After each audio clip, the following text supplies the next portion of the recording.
Jesus Christ.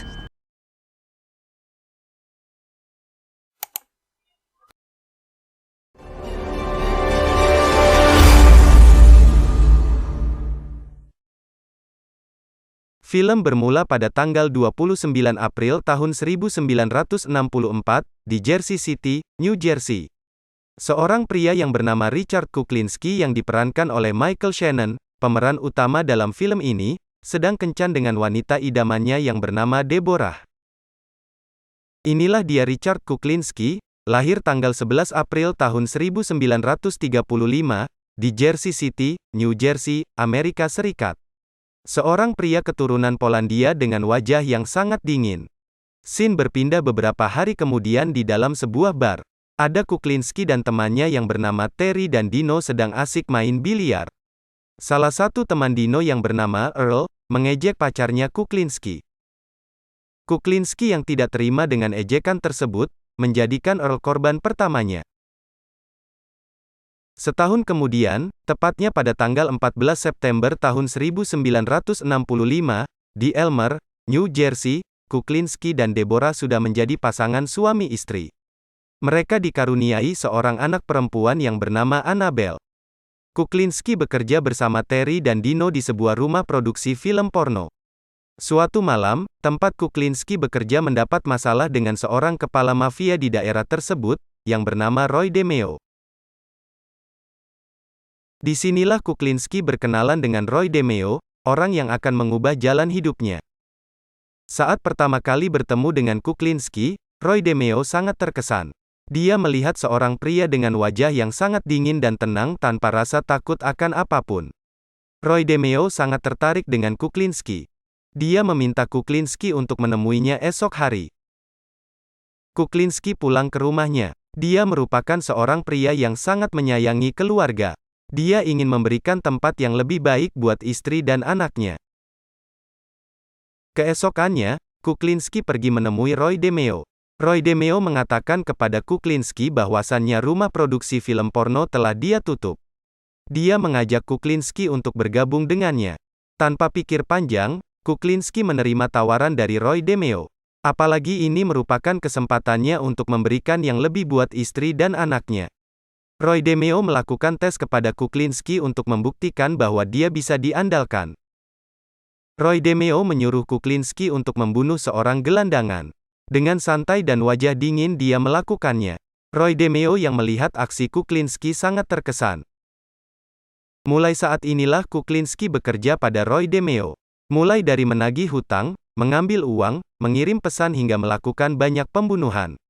Pembunuhan demi pembunuhan terus dia lakukan. Tanggal 5 Mei tahun 1975 di Dumont, New Jersey. Sekarang Kuklinski sudah memiliki kehidupan yang mewah. Dia juga telah mempunyai dua anak gadis remaja. Yang gede bernama Annabelle dan yang kecil bernama Betsy. Dia masih berhubungan dengan teman-teman lamanya Terry dan Dino. Mereka pun makan bersama di sebuah restoran. Terry sangat terkesan dengan kehidupan Kuklinski yang sekarang. Di sini kita bisa melihat kalau Kuklinski merahasiakan tentang pekerjaannya kepada keluarga dan teman-temannya. Istrinya hanya tahu kalau Kuklinski bekerja sebagai seorang sales real estate. Pada tanggal 13 Februari tahun 1976, di Lower East Side, Manhattan. Salah satu anak buah Roy DeMeo yang bernama Josh Rosenthal melakukan kesalahan. Dia menembak mati dua orang kurir sesudah melakukan transaksi narkoba. Keesokannya, salah seorang anggota dari mafia The Gambino yang bernama Leo Mark menemui Roy DeMeo. Dia memberitahu Roy DeMeo kalau kurir yang dibunuh oleh Josh Rosenthal adalah orang-orang Kuba dari mafia Kalis. The Gambino merupakan grup mafia yang menaungi Roy DeMeo dan mafia Kalis.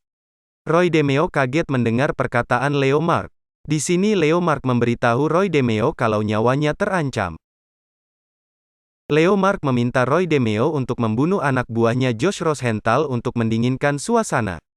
Akan tetapi Roy DeMeo menolaknya. Leo Mark juga berkata, bahwa banyak orang yang akan mencari dan akan membunuh Josh Rosenthal. Kuklinski mendapat tugas dari Roy DeMeo untuk membunuh orang yang bernama Marty. Marty merupakan teman Josh Rosenthal yang bisa membocorkan keberadaannya. Di saat bersamaan, Roy DeMeo menyuruh Josh Rosenthal untuk bersembunyi. Kuklinski pun melakukan pekerjaannya. Hanya saja, kali ini Kuklinski menemukan masalah setelah membunuh Marty. Dia menemukan seorang gadis yang bisa bersaksi karena telah melihatnya melakukan pembunuhan. Kuklinski yang memiliki prinsip tidak membunuh wanita dan anak-anak, membawa dan meminta gadis itu untuk pergi. Di saat menggiring gadis tersebut, dia berpapasan dengan pembunuh bayaran lainnya yang bernama Robert Prong. Di sini Kuklinski tidak mengenal Robert Prong. Hanya saja Robert Prong sudah mengetahui sedikit tentang Kuklinski. Robert Prong ternyata juga mendapat pekerjaan mencari dan membunuh Josh Rosenthal. Dia pun meledakkan tempat kejadian perkara. Mereka pun berkenalan di atas mobil Robert Prong. Pertikaian terjadi antara Kuklinski dan Robert Prong. Robert Prong ingin membunuh gadis yang bisa bersaksi tersebut. Karena gadis itu juga melihat wajahnya setelah kejadian. Di sisi lain, Kuklinski tidak ingin gadis itu mati. Masalah tentang gadis yang bisa bersaksi tersebut sampai ke telinga Roy DeMeo. Dia tidak bisa menerima dan memarahi Kuklinski. Di sini akhirnya Roy DeMeo berpisah dengan Kuklinski. Dia memberhentikan Kuklinski dan memberi sedikit uang untuk melanjutkan hidup. Kuklinski mencoba membuat Roy DeMeo untuk berubah pikiran, tetapi tidak berhasil. Dia akhirnya menerima pemecatan dengan berat hati. Beberapa bulan kemudian, Kuklinski menemui adiknya yang bernama Joey di penjara. Adiknya juga memiliki profesi yang sama dengannya, yaitu pembunuh bayaran. Adiknya meminta uang yang cukup banyak untuk menyewa pengacara. Kuklinski yang tidak memiliki pekerjaan, tidak bisa memenuhi permintaan adiknya. Kuklinski mulai pusing dengan keadaan. Pemasukan yang tidak ada, membuat sikap temperamennya keluar. Itu diperlihatkan kepada anak-anak dan istrinya. Dia yang merupakan pria yang sangat menyayangi keluarga, harus mencari jalan keluar agar keluarganya tidak kekurangan. Kuklinski memutuskan pergi menemui Robert Prong. Dia meminta pekerjaan atau bekerja sama dengan Robert Prong. Hasil dari pekerjaan dibagi 50-50. Robert Prong yang menerima, Kuklinski yang mengerjakan. Mendengar tawaran itu, Robert Prong menerimanya. Kedua pembunuh bayaran ini mulai bekerja sama dalam setiap pekerjaan atau pembunuhan.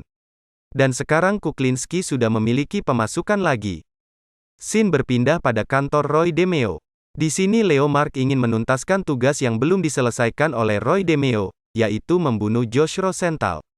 Leo Mark akhirnya menembak mati Josh Rosenthal di hadapan Roy DeMeo. Roy DeMeo yang melihat anak buahnya mati, tidak dapat berbuat apa-apa. Karena orang yang dia hadapi adalah mafia yang memiliki posisi yang lebih tinggi dari dia. Kericuhan terjadi saat Leo Mark keluar dari kantor Roy DeMeo. Di mana dia tidak terima dengan perlakuan dari anak buah Roy DeMeo yang lain yang bernama Sicoli. Di sini Leo Mark mengancam Sicoli dengan berkata, "Kau sudah mati Sicoli." Benar saja, yang namanya mafia memiliki nafsu dendam yang sangat tinggi. Leo Mark yang tidak ingin membunuh langsung Sicoli karena menghargai Roy DeMeo, akhirnya menyewa Robert Prong. Leo Mark berkata, "Jangan sampai Roy DeMeo tahu kalau dialah otak pembunuhan Sicoli." Dengan bayaran yang lumayan tinggi ditambah dengan bonus jika kematiannya alami, Robert Prong menerima pekerjaan tersebut. Robert Prong memberikan pekerjaan itu kepada Kuklinski. Kuklinski yang awalnya ragu karena Sicoli merupakan mantan rekan dan juga anak buah dari mantan bosnya Roy DeMeo, akhirnya menerima karena bayarannya yang cukup banyak, belum lagi ditambah dengan bonus. Pembunuhan terhadap Sicoli dimulai. Mereka pergi menemui Sicoli di sebuah diskotik. Dengan menggunakan sianida biar kematiannya kelihatan alami, Kuklinski menyemprotkannya ke wajah Sicoli. Seketika itu Sicoli langsung terkapar seperti orang kena serangan jantung. Setelah pekerjaan selesai, dia dan Robert Prong langsung keluar. Sialnya bagi Kuklinski, saat dia keluar dia berpapasan dan bertemu dengan temannya Terry. Kuklinski mencoba menghindar dari Terry, tapi tidak bisa. Mereka malah terlibat pembicaraan. Scene berpindah pada rumah Kuklinski. Di sini sedang diadakan pesta ulang tahun Annabelle yang ke-16 tahun. Dengan wajah gembira, Kuklinski memberikan sebuah puisi sebagai kata sambutan. Keluarga dari temannya Terry dan Dino hadir dalam acara tersebut. Kegembiraan Kuklinski berakhir tatkala anak buah Roy DeMeo datang dan menyuruh Kuklinski untuk menemui Roy DeMeo di dalam mobil. Roy DeMeo akhirnya tahu kalau Kuklinski bekerja sama dengan Robert Prong untuk membunuh anak buahnya si Collie atas permintaan Leo Mark. Informasi itu didapat Roy DeMeo dari Terry, di mana Kuklinski sempat bertemu dengan Terry setelah pembunuhan. Roy DeMeo yang awalnya ingin menembak langsung Kuklinski tidak jadi, dikarenakan Annabelle menghampiri mobil mereka. Roy DeMeo akhirnya melepaskan Kuklinski yang membuat Kuklinski berhutang nyawa terhadap Roy DeMeo. Kuklinski kembali balik ke rumah bersama Annabelle. Di rumah, dia sangat marah pada Terry karena telah membocorkan keberadaannya kepada Roy DeMeo. Hanya saja untuk sementara dia menyimpan kemarahannya pada temannya Terry.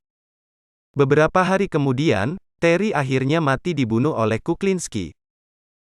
3 bulan kemudian, Robert Prong memberitahu Kuklinski untuk mengambil upah dari Leo Mark di pemakaman Bergen. Robert Prong berkata kalau Leo Mark hanya memberi bonus dikarenakan Roy DeMeo mengetahui kalau dialah dalang di balik pembunuhan si Collie. Kuklinski pergi menemui Leo Mark di pemakaman Bergen. Perselisihan terjadi antara Kuklinski dengan Leo Mark. Leo Mark marah karena Roy DeMeo mengetahui kalau dialah dalang pembunuhan terhadap si Collie. Leo Mark akhirnya mati ditembak Kuklinski karena telah menyinggung keluarganya. Untuk pertama kalinya keluarga Kuklinski mendapat ancaman. Annabelle terbaring di rumah sakit setelah mengalami tabrak lari saat pulang dari sekolah. Kuklinski sangat terpukul dengan kejadian itu. Ini merupakan efek dari pembunuhan si Collie dan Leo Mark. Kuklinski mengadakan pertemuan di suatu taman dengan Robert Prong. Di sini berita tentang pembunuhan demi pembunuhan yang dilakukan oleh Kuklinski telah tersebar luas. Media menulis yang melakukan pembunuhan dengan sebutan The Iceman, karena mereka tidak tahu nama pembunuhnya. Di sini Kuklinski mencurigai kalau Robert Prong lah yang telah menabrak anaknya Annabelle. Dia semakin yakin setelah Robert Prong mengetahui alamat rumahnya. Padahal Kuklinski tidak pernah memberitahu. Robert Prong akhirnya menghembuskan nafas terakhirnya. Kuklinski ditemui oleh temannya Dino di rumah sakit. Kuklinski berkata kalau Roy DeMeo lah dalang di balik tabrak lari anaknya. Dia berencana akan membunuh Roy DeMeo. Dino memberi saran kepada Kuklinski untuk membawa keluarganya pergi ke luar kota. Di sini Dino memberitahu Kuklinski, kalau ada orang yang ingin bertemu dan memberikan pekerjaan kepadanya. Namanya adalah Dominic Provenzano dari Brooklyn. Kuklinski pun menerimanya dan pergi menemui Dominic Provenzano. Mereka bertemu di restoran. Di sini Dominic Provenzano mengaku kalau dia bekerja pada keluarga mafia Lucchesi. Dia menawarkan pekerjaan pembunuhan pada Kuklinski dengan sistem bagi hasil, tapi menggunakan sianida seperti yang dia gunakan untuk membunuh si Collie. Pada tanggal 17 Desember tahun 1986, Kuklinski memulai aksinya. Dia membuat beberapa hamburger dan menaruh sianida di dalamnya. Setelah selesai, dia berencana pergi bersama istrinya. Beberapa saat kemudian, polisi datang dan langsung membekuknya. Ternyata dia dijebak oleh Dominic Provenzano. Dominic Provenzano merupakan seorang agen FBI yang telah menyamar selama setahun lebih di grup mafia untuk menangkap Kuklinski. Scene terakhir, persidangan terhadap Kuklinski diadakan. Di sini keluarganya baru mengetahui kalau dia adalah seorang pembunuh bayaran, yang selama ini dikenal media sebagai The Iceman. Dia mengaku telah membunuh 100 orang lebih. Kuklinski tidak pernah menyesali apa yang telah dia lakukan. Dia hanya ingin keluarganya memaafkan dirinya. Dihukum 2 hukuman seumur hidup. Dan tidak pernah lagi bertemu dengan keluarganya. Dia meninggal tahun 2006 di penjara negara bagian Trenton. Film The Iceman 2012 berakhir alias tamat. Terima kasih telah menonton alur cerita film di channel Kai Cinema. Jangan lupa mensupport channel ini ya, dengan cara mensubscribe dan mengaktifkan loncengnya. Sampai ketemu lagi di video berikutnya.